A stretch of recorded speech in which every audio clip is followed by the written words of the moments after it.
बिस्मिल्लाहिर्रहमानिर्रहीम। अस्सलाम वालेकुम।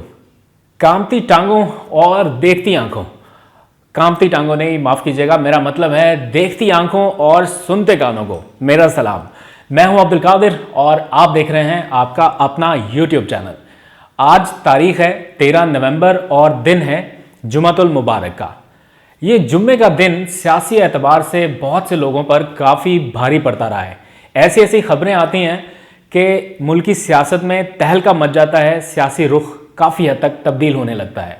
ऐसी ही एक अहम और बड़ी डेवलपमेंट हुई है आज के दिन, जो आपके साथ शेयर करनी है। ये खबर अभी तक सोशल मीडिया पर या नेशनल मीडिया पर कहीं भी नहीं है। एक्सक्लूसिव डिटेल्स हैं कुछ जो आपके साथ आज शेयर करनी है।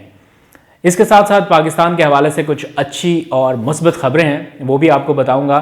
ख़ासतौर पर तेल की एक नई दरियाफ्त हुई है पाकिस्तान से आज, उस पर थोड़ी सी बात करेंगे। गिलगित बल्तिस्तान के इंतखाबात होने जा रहे हैं, क्या मुझे भी जाना चाहिए गिलगित में? इंतखाबात को कवर करने के लिए ये सवाल आज आपसे पूछना है। और तरसीलात ज़र में एक बार फिर से इजाफा हो रहा है। वज़ीर आज़म खुश है मुआशी कारकर्दगी से, लेकिन जो अब तक की सबसे अहम और बड़ी डेवलपमेंट वो सियासी एतबार से है। किसी ने कुछ दिन पहले पाकिस्तान के सबसे बड़े ऐवान यानी कौमी असम्बली में खड़े होकर कहा था कि किसी के माथे पर पसीना था और किसी की टांगें कांप रही थीं। उसके बाद जो कुछ हुआ, मुल्क की सियासत में जो तहलका मचा और हमारे हमसाया मुल्क की जानिब से जो प्रोपेगेंडा किया गया, वो सारा कुछ आपके सामने आया और शदीद अवामी गम और गुस्से का मुजाहरा किया गया और उसके बाद फिर खामोशी हो गई। लेकिन वज़ीर आज़म इमरान खान ने कुछ दिन पहले अपनी एक तकरीर में कहा था कि कुछ दिन बाद पता चलेगा कि किसकी टांगें कांपती हैं और किसके माथे पर पसीना आता है। मेरा ख्याल है अब वो वक्त बहुत करीब पहुंच चुका है, क्योंकि बड़ी कार्रवाई का आगाज़ कर दिया गया है। मैं बात कर रहा हूँ अयाज सादिक की, साबिक स्पीकर कौमी असम्बली और मौजूदा रुकन कौमी असम्बली। उनके खिलाफ नाअहली का रेफरेंस फाइल कर दिया गया है। ये अब तक की सबसे अहम और बड़ी डेवलपमेंट है, जो एक्सक्लूसिव डिटेल्स मैं आपके साथ आज शेयर करने जा रहा हूं कि अयाज सादिक की नाअहली के लिए बाकायदा रेफरेंस स्पीकर कौमी असम्बली असद कैसर को भेज दिया गया है। और लगता यह है कि ये रेफरेंस किसी बड़ी तब्दीली का पेशखेमा साबित हो सकता है, या अयाज सादिक की नाअहली का आगाज़ इसको कहा जा सकता है।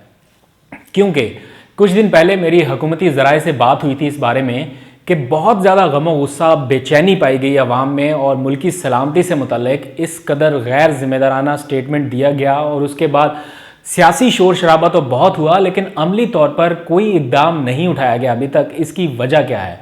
तो पता ये चला कि हुकूमत बराह रास्त इस मामले में फ़रीक नहीं बनना चाहती है, या कहीं ना कहीं प्राइम मिनिस्टर इमरान खान का भी ये मानना है कि अगर सियासी तौर पर विक्टिमाइजेशन शुरू की गई तो ये लोग खामखा हीरो बनने लग जाएंगे, जो कि हुकूमत नहीं चाहती। लेकिन ये रेफरेंस जो दायर किया गया है, ये हुकूमती अरकान की जानिब से दायर नहीं किया गया। जिससे दायर किया गया है, जिसकी जानिब से मेरी उनसे भी बात हो चुकी है, और उन्होंने बताया है कि अयाज सादिक ने मुल्क से जो बगावत की है या अपने हल्फ से खिलाफ वर्जी की है। ये उनका कोट अनकोट मैं बता रहा हूँ, अपनी तरफ से ना तो बगावत का कोई इल्ज़ाम लगा रहा हूँ किसी पर, या ना मैं लगाना चाहता हूँ, और ना ही मैं हल्फ से खिलाफ वर्जी के हवाले से कोई अपनी तरफ से कोई बात बता रहा हूँ। जो कोट अनकोट मैं बता रहा हूँ, उन्होंने कहा कि अयाज सादिक ने मुल्क के साथ बगावत की और हल्फ की खिलाफ वर्जी की। सियासी मुखालफत में भी कुछ हदूदो कयूद होती हैं जिसको क्रॉस किया गया और मुल्की सलामती को नाकाबिल तलाफ़ी नुकसान पहुंचाया गया। ये उस रेफरेंस का मतन आपको बता रहा हूं जो स्पीकर कौमी असम्बली को भेजा गया है, और उनसे मुतालबा किया गया है कि अयाज सादिक को डी सीट किया जाए या उनको नाअहल किया जाए। जो रेफरेंस भेजा गया है अयाज सादिक के ख़िलाफ़, उसमें उनका जो हल्फ है, जो उन्होंने मुंतखब होने के बाद उठाया था या पढ़ा था, वो मुंसलिक किया गया है। बताया गया है कि अयाज सादिक ने इस हल्फ की खिलाफ वर्जी किया, और इसके साथ साथ जो उनकी तकरीर थी जो उन्होंने ऐवान में की मुल्क की सलामती के मुनाफी, वो तकरीर भी USB में डालकर भेजी गई है। 30 दिनों के अंदर अंदर इस रेफरेंस का आइनी या कानूनी तौर पर फैसला होना है। अब फैसला किस तरह से होगा? स्पीकर कौमी असम्बली ये रेफरेंस अप्रूव करने के बाद इलेक्शन कमीशन ऑफ पाकिस्तान को भेजेंगे, और इलेक्शन कमीशन अपनी कार्रवाई करेगा, समाअत करेगा, और जो दरख्वास्त गुजार हैं उनको भी बुलाया जाएगा और जिनके खिलाफ है यानी अयाज सादिक उनको भी बुलाया जाएगा। तो ये एक बड़ी प्रोसीडिंग एक तरह से शुरू हुई है और मेरा ख्याल है कि इससे अयाज सादिक का बचना बहुत मुश्किल होगा, क्योंकि जिस हद तक वो गए हैं उन्होंने अपनी एक्सप्लेनेशन बहुत ज़्यादा दी हैं, लेकिन एक कौमी सलामती से जुड़े बंद कमरे के इजलास में होने वाली कार्रवाई को जिस तरह से उन्होंने बाहर निकाला और फिर फ़ायदा उठाया गया दूसरे ममालिक की जानिब से, वो बहुत ख़तरनाक था। और इस पर ना सिर्फ सियासी हलकों में गम गुस्सा है, बल्कि इस्टेब्लिशमेंट के लोग भी काफ़ी नाराज़ रहे और काफ़ी सख्त बातें आपको सुनने को और देखने को मिलती रही हैं। तो अब बाज़ाब्ता तौर पर यूँ कह लीजिए कि अयाज सादिक के ख़िलाफ़ नाअहली की कार्रवाई का आगाज़ हो गया है। और अब बात करते हैं कुछ अच्छी खबरों पे। कल के व्लॉग में मैंने आपको बताया था कि मईशत के बाद टेक्नोलॉजी के मैदान में आगे बढ़ता पाकिस्तान, और तफसील बताई थी कि किस तरह पाकिस्तान, सऊदी अरब और 7 ममालिक इस खित्ते में डिजिटल ट्रांसफॉर्मेशन के लिए कोलैबोरेशन करने जा रहे हैं। उस सिलसिले में एक और पेशरफ्त हुई है कि इन 7 ममालिक के जो मेंबर वुज़रा हैं उनका अहम इजलास, पहला इजलास जो है वो तलब कर लिया गया है। 15-16 नवंबर को इसी हफ्ते ये इजलास होने जा रहा है और पाकिस्तान की नुमाइंदगी वफाकी वज़ीर बराए इंफॉर्मेशन टेक्नोलॉजी सैयद अमीनुल हक करेंगे। खित्ते में डिजिटलाइजेशन और टेक्नोलॉजी के एतबार से जो कुछ अहम पेशरफ्त होनी है उनसे मुताल्लिक फ़ैसले किए जाएंगे।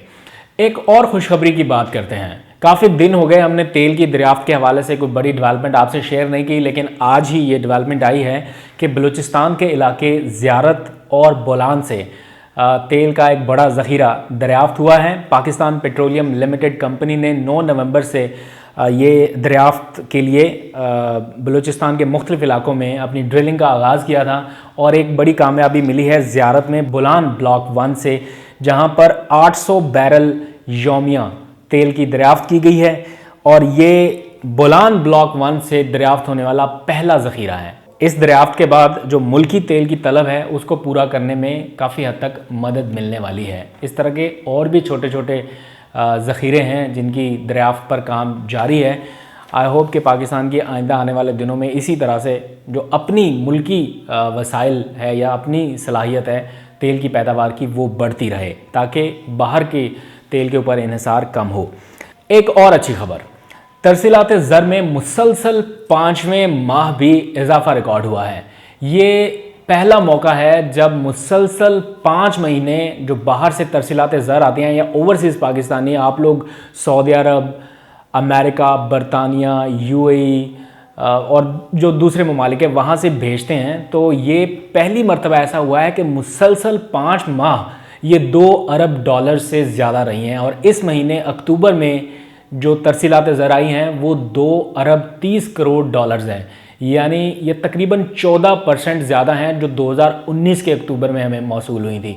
तो प्राइम मिनिस्टर इसके ऊपर बहुत खुश हैं। यही वो टारगेट था जिसकी तरफ बढ़ना था, यानी तरसीलात ज़र जितनी ज़्यादा पाकिस्तान में आएंगी उतना ज़्यादा पाकिस्तान को फ़ायदा होगा, डॉलर के ऊपर उतना ज़्यादा बोझ कम होगा और उतनी तेज़ी से डॉलर की कीमत कम होगी।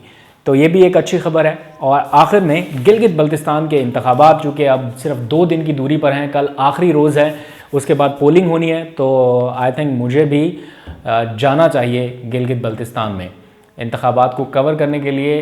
जाना चाहिए या नहीं ये आप कमेंट सेक्शन में बताएंगे।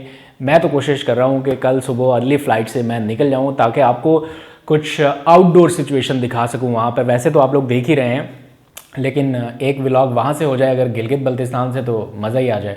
कोशिश करूँगा कल वहाँ जाने की अगर मुझे फ़्लाइट अवेलेबल हुई तो। लेकिन अच्छी बात यह है कि इतनी ज़्यादा गहमा गहमी वहाँ पर कभी नहीं देखी गिलगित बल्तिस्तान के इंतखाबात में, एटलीस्ट मैंने तो नहीं देखी जितना क्राउड अभी निकल कर रहा। अगर आप PMLN का जलसा देखें बेतहाशा क्राउड है उसमें, अगर आप पीपल्स पार्टी का जलसा देखें उसमें उससे भी ज़्यादा क्राउड है, PTI का जलसा देखें उसमें और ज़्यादा लोग हैं। मतलब हर तरफ लोग निकल रहे हैं और ये एक तरह से जमहूरी प्रैक्टिस में ये बड़ा ज़बरदस्त देखने को मिल रहा है कि इतनी ज़्यादा इन्वॉल्वमेंट है वहाँ की मुकामी अफराद की, जो ये दिखा रही है, बता रही है कि किस कदर लोग वहाँ पर चेंज चाहते हैं, सूबा चाहते हैं, या जितनी भी तरक्की से डिप्राइव्ड एक तरह से वो इलाका है और उनकी आस उम्मीद हैं ये 3 जमातें देखते हैं किस जमात को वो मुंतखब करते हैं और वो इनके साथ किस हद तक अपने वादे पूरे करने में कामयाब होती है। अभी तक के जो अदाद शुमार, जो पोल्स, जो कुछ भी सर्वे सामने आए आपने देख ही लिए हैं। इमरान खान लीड कर रहे हैं, दूसरे नंबर पर बिलावल हैं, लेकिन मार्जिन बहुत कम है। और उसके बाद आज़ाद उम्मीदवार हैं और उसके बाद फिर मुस्लिम लीग नून से मरीम नवाज़ की मकबूलियत है। कोई बड़ा झटका मुस्लिम लीग नून को मिल सकता है इंतखाबात में। कल आपको वहाँ से रिपोर्ट करूँगा इंशाल्लाह। अब तक के लिए इतना ही, इजाज़त दीजिए। अल्लाह हाफ़िज़।